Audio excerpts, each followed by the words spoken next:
ഇപ്പൊ വേണമെന്നുള്ള കാര്യം വേണമെന്നും വേണ്ടാത്ത കാര്യം വേണ്ടാന്നും പറയാനുള്ള ഒരു ഇത് ആയിട്ടുണ്ട്. സജിനില് ഏറ്റവും ഇഷ്ടപ്പെട്ട ക്വാളിറ്റി ഇത്രയൊക്കെ നാൾ കല്യാണം കഴിഞ്ഞതില് ഇത്രയും ഒരു വർഷമല്ലേ ആയത്? ഒരു വർഷം കഴിഞ്ഞു, 1 വർഷം 3-4 മാസം. ഈ 1 വർഷം 3-4 മാസത്തിനിടയിൽ തോന്നിയിട്ടുള്ള അതിന് മുന്നേ തോന്നിയേക്കുന്ന ക്വാളിറ്റി ചിലപ്പോൾ വേറെ ആയിരുന്നിരിക്കും, ഇപ്പൊ പാടെ മാറിയിട്ടുണ്ടായിരിക്കും. ഇപ്പോഴും നോക്കുന്ന സമയത്ത് ആസ് എ പാർട്ട്ണർ എനിക്ക് ഏറ്റവും കൂടുതൽ ഇൻസ്പയർ ചെയ്യുന്ന ക്വാളിറ്റി അദ്ദേഹത്തിന് ഏറ്റവും വലിയ ക്വാളിറ്റി എന്ന് പറയുമ്പോൾ പെട്ടെന്ന് ദേഷ്യം വരും. നമ്മൾ ഈ കാണുന്ന ആളെയല്ല, പെട്ടെന്ന് ദേഷ്യം വരും. ഇന്റർവ്യൂലൊക്കെ ഭയങ്കര കൂൾ ആൻഡ് കാം ആണ്, പക്ഷെ പെട്ടെന്ന് ദേഷ്യം വരും. ദേഷ്യം വന്നു കഴിഞ്ഞാൽ നമുക്ക് നല്ല വഴക്കം കിട്ടും, പക്ഷെ അത് പെട്ടെന്ന് മറക്കും, അത് വിടും. എത്ര വഴക്കുണ്ടെങ്കിലും മനസ്സിൽ വെച്ചോണ്ടിരിക്കില്ല. ഞാൻ നേരെ തിരിച്ചാ, ഞാൻ ഇങ്ങനെ അതിങ്ങനെ ആലോചിച്ചുകൊണ്ട് കഴിഞ്ഞ വർഷം ഇത്ര മണിക്ക് ഇത് പറഞ്ഞില്ലേ എന്ന് പറഞ്ഞിട്ടിരിക്കുന്ന ആളാ ഞാൻ. അപ്പൊ ആ ഒരു ക്വാളിറ്റി ഞാൻ എപ്പോഴും വിചാരിക്കാം അതുപോലെ ആകണം. നമ്മള് ദേഷ്യം മനസ്സിൽ വിചാരിക്കുക അത് കളയണം, പെട്ടെന്ന് കളയും. അതെങ്ങനെ പറ്റുന്നു എനിക്കറിയില്ല. അപ്പൊ ആ ഒരു ക്വാളിറ്റി എപ്പോഴും എനിക്കത് വരണം എന്നുണ്ട്, പക്ഷെ വരാറില്ല. ഇനി കല്യാണത്തിന് മുന്നേ ഒരു സാധനം നമ്മൾ നോട്ട് ചെയ്തിരുന്നു, പക്ഷെ കല്യാണത്തിന് ശേഷം അതേ അല്ലായിരുന്നു എന്നുള്ളത് തോന്നി. അല്ല, കല്യാണത്തിന് മുമ്പ്, കല്യാണത്തിന് ശേഷമാണ് ശരിക്കും നല്ലത്. കല്യാണത്തിന് എപ്പോഴും നമ്മൾ കാണുന്ന ഇങ്ങനെ കല്യാണത്തിന് മുമ്പ് ഭയങ്കര സ്നേഹം, അത് കഴിയുമ്പോൾ സ്നേഹം കുറെ. ഇത് നേരെ തിരിച്ചായിരുന്നു. കല്യാണത്തിന് മുമ്പ് അങ്ങനെ വലിയ സ്നേഹം ഒന്നും ഉണ്ടായിരുന്നില്ല. അപ്പൊ എനിക്ക് കുറച്ച് ടെൻഷൻ, ഇനിയിപ്പോ സ്നേഹമില്ലാത്ത ആളാണോ, ഇതെന്താ ഇങ്ങനെ അങ്ങനെ തോന്നിയിരുന്നു. ഞങ്ങൾ ഭയങ്കര കുറവായിരുന്നു, അങ്ങനെ ഭയങ്കര ഇതൊന്നും ഇല്ലായിരുന്നു. ഓഫ് കോഴ്സ് നമ്മൾ വിചാരിക്കില്ല അത്ര അങ്ങനെ ഭയങ്കര റൊമാൻറ്റിക് കാര്യങ്ങളൊന്നും ഇല്ല. അപ്പോഴും എന്നോട് പറഞ്ഞിരുന്നു, എടി എനിക്ക് ഫോണിലൂടെ സ്നേഹിക്കാൻ എനിക്ക് വലിയ പിടുത്തമില്ല, കല്യാണം കഴിയുമ്പോൾ സെറ്റ് ആവും എന്ന് പറഞ്ഞു. കല്യാണം കഴിഞ്ഞതിന് ശേഷമുള്ള ലൈഫാണ് എനിക്ക് കൂടുതൽ ഇഷ്ടം, അതാണ് കുറച്ചുകൂടി നല്ലത്. ചോദിച്ചോ? നേരെ തിരിച്ച് ഇഷ്ടമില്ലാത്ത സാധനം എന്താ സജിനില്? പെട്ടെന്ന് ദേഷ്യം വരും. അതാണ്. പക്ഷേ ഈ നാട്ടുകാർ കാണുന്ന സമയത്തൊക്കെ ഇദ്ദേഹം ഒട്ടും ഭയങ്കര കൂളായിട്ട് ഈ പറഞ്ഞ പോലെ ഭയങ്കര പൂജയെ പോലെ സംസാരിക്കുന്നപ്പോ ഒരിക്കലും ചിന്തിക്കുന്നില്ല ദേഷ്യം വരുമെന്നോ? ഇല്ല, പെട്ടെന്ന് ദേഷ്യം വരും. എന്നാ കാര്യമുള്ള കാര്യത്തിന് ദേഷ്യം വരത്തില്ല, ചെറിയ എന്തെങ്കിലും കാര്യത്തിനായിരിക്കും. ചില വ്ളോഗൊക്കെ എടുക്കുന്നതിന് തൊട്ട് മുമ്പ് ഞങ്ങളിങ്ങനെ വടിവാളും വെട്ടുമൊക്കെയായിട്ട് നിന്ന് വഴക്കൊണ്ടൊക്കെ ആയിട്ട് ഹായ് ഹലോ എവരിവൺ എന്നൊക്കെ പറഞ്ഞിട്ട് നിൽക്കുന്നത്, അത് പെട്ടെന്ന് കളയും. അതുകൊണ്ട് പിന്നെ കുഴപ്പമില്ല, വ്ളോഗൊക്കെ നടന്നു പോകും. അങ്ങനെ ഒരു വ്ളോഗ് പറഞ്ഞ, അതായത് ഒട്ടും മുന്നേ ഭയങ്കര അടിപൊളിയായിരുന്നു, പക്ഷെ നമ്മുടെ ഇന്റർവ്യൂവിന് ഞാൻ പറഞ്ഞില്ല ഇതിനു മുമ്പ് ഇവിടെ വന്നിട്ടുണ്ടെന്ന്,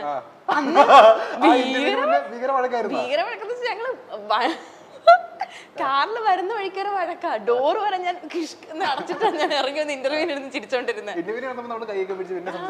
അതെ, അത് ആള് ആ സമയത്ത് ആ ഒരു നേരം മതി, അപ്പോഴേക്കത് മറക്കും. പക്ഷെ ഞാൻ ഉള്ളിൽ വെച്ചോണ്ടിരിക്കും. നന്നായി, ചില നേരത്ത് നമുക്ക് വലിയൊരു അനുഗ്രഹമാണ്. ഇനി ഇഷ്ടപ്പെട്ട ഫേസ് ഫീച്ചർ നമ്മളുടെ സജിന്റെയോ? സജിന്റേത് എനിക്ക് ചളുക്കാച്ചി മൂക്കായതുകൊണ്ട് എനിക്ക് നല്ല ഷാർപ്പ് നോസ് ഉള്ള ഒരാളെ വേണമെന്ന് ആഗ്രഹമായിരുന്നു. നോസ് നല്ല ഷാർപ്പാണ്. പിന്നെ എനിക്ക് എന്റെ കല്യാണത്തിന് എനിക്ക് ഡിമാൻഡുകൾ എന്ന് പറയുമ്പോൾ എനിക്ക് നല്ല ഹൈറ്റ് ഉള്ളവരെ ഭയങ്കര ഇഷ്ടമാണ്. അപ്പം ഞാൻ ആരും മാട്രിമോണിയിൽ കൊടുത്തിരുന്നു, ആ സമയത്ത് ഞാൻ 6 ഫീറ്റാ കൊടുത്തിരുന്നത്. ഞാനില്ല, എനിക്ക് അത്ര ഹൈറ്റ് വേണമെന്നായിരുന്നു എന്റെ ആഗ്രഹം. അപ്പൊ കറക്റ്റ് ആ ഹൈറ്റ് കിട്ടി. എനിക്ക് 5.5. സജിനെ ഏറ്റവും കൂടുതൽ സങ്കടപ്പെടുത്തുന്നത് ഡാഷനാണ്, അല്ലെങ്കിൽ ആൾക്ക് ഏറ്റവും കൂടുതൽ ഇമോഷണൽ ആക്കുന്നത് ആളെ ഡാഷനാണ്? ആളെ ഏറ്റവും കൂടുതൽ ഇമോഷണൽ ആക്കുന്നത്, അങ്ങനെ ഇമോഷണലി പെട്ടെന്ന് ഡൗൺ ആവുന്ന ഒരാളല്ല. അങ്ങനെ ഇമോഷണൽ ആക്കുന്നത് ഇപ്പം എനിക്ക് തോന്നുന്നു, ഇപ്പം എന്നെയോ അല്ലെങ്കിൽ പപ്പ അമ്മ പെങ്ങള് ഞങ്ങളെ 4 പേരെ ആരെങ്കിലും എന്തെങ്കിലും പറയുകയോ അങ്ങനെ എന്തെങ്കിലും ചെയ്താൽ മാത്രമേ ഒരു ഇമോഷണലി ഡൗൺ ആയിട്ട് ഞാൻ കണ്ടിട്ടുള്ളൂ. അല്ലാണ്ട് അങ്ങനെ ഡൗൺ ആവുന്ന ഒരാളെ അല്ല.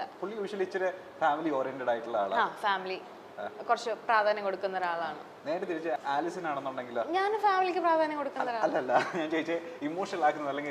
ഞാൻ ഭയങ്കര ഇമോഷണൽ ആണ്. വെറുതെ ആവശ്യമില്ലാത്ത കാര്യങ്ങൾക്ക് എനിക്ക് പെട്ടെന്ന് സങ്കടം വരും.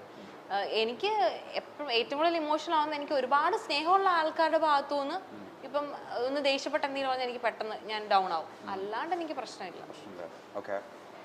സജിനെ പെട്ടെന്ന് ഹാപ്പി ആക്കണം എന്നുണ്ടെങ്കിൽ ഡാഷ് ചെയ്താൽ മതി. എന്തെങ്കിലും ഗാഡ്ജറ്റോ കാറോ അങ്ങനെ എന്തെങ്കിലും വളരെ എളുപ്പം പറ്റുന്ന കാറോ ഒരു ഗാഡ്ജറ്റോ അങ്ങനെ എന്തെങ്കിലും സാധനം മേടിച്ചരാന്ന് പറഞ്ഞാൽ മേടിച്ചു കൊടുത്തില്ലെങ്കിലും കുഴപ്പമില്ല, മേടിച്ചു തരാന്ന് പറഞ്ഞാൽ പറ്റിച്ചാൽ മതി, ഹാപ്പിയാവും. എങ്ങനെ എന്തെങ്കിലും സാധനങ്ങൾ വാങ്ങിച്ചു കൊടുത്തു നമ്മള് ഹാപ്പി ആക്കാൻ വേണ്ടിട്ട്? ഫസ്റ്റ് ബർത്ത്ഡേക്ക് ഞാൻ എന്താ കൊടുത്ത, മാക്ബുക്ക് കൊടുത്തു. സെക്കൻഡ് ബർത്ത്ഡേക്ക് ഇപ്പോ iPad M2 കൊടുത്തു. പണക്കാരിയാണല്ലോ. അല്ല, ഞാൻ കൊടുക്കാൻ വേണ്ടിട്ട് ഞാൻ സേവ് ചെയ്ത് വെച്ചിരുന്നു, സർപ്രൈസ് ആയിട്ട് കൊടുക്കണമെന്ന് വിചാരിച്ചിട്ട്. അതാണല്ലോ ഏറ്റവും ഇഷ്ടം. വേറെ നമ്മൾ എന്തെടുത്തിട്ട് കാര്യമില്ലല്ലോ, ഇഷ്ടമുള്ള സാധനം കൊടുക്കണ്ടേ.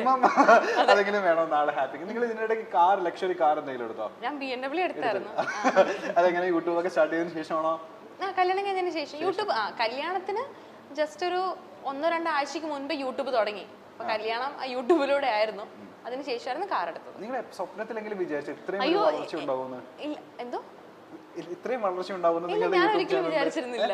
ഇല്ല, ഞാൻ ഒരിക്കലും വിചാരിച്ചിരുന്നില്ല. ഇപ്പം കാറാണെങ്കിൽ പോലും എനിക്കങ്ങനെ ഇന്ന കാറ് വേണം. ഒന്നാമത്തെ എനിക്ക് കാറിനെ പറ്റുന്ന വലിയ ഐഡിയ ഇല്ലാത്തൊരു കൂട്ടത്തിലായിരുന്നു. അതുകൊണ്ട് എനിക്ക് ഇന്ന കാറ് വേണം, ലക്ഷറി ലൈഫ് വേണം, എനിക്ക് അങ്ങനെയുള്ള ആഗ്രഹങ്ങളൊന്നും ഉണ്ടായിരുന്നില്ല. പക്ഷേ എന്തോ ആ സമയത്ത് എല്ലാം ഒത്തു വന്നപ്പോൾ അങ്ങ് എടുക്കുകയായിരുന്നു. ഇപ്പോഴും അതുകൊണ്ട് എപ്പോഴും ഞാൻ ആ കാറിൽ കയറുമ്പോൾ അറിയാണ്ട് ദൈവത്തിന് നന്ദി പറയും. കാര്യം നമ്മൾ പ്രതീക്ഷിക്കുക ലൈഫിൽ ഞാൻ ആഗ്രഹിച്ചിട്ട് പോലും ഇല്ലാത്തൊരു സാധനമായിരുന്നു. അത് പെട്ടെന്ന് കിട്ടിയപ്പോൾ എൻ്റെ ഒരു വലിയ ബ്ലെസ്സിങ്ങിന്റെ ലിസ്റ്റിൽ ഒന്ന് അതാണ്.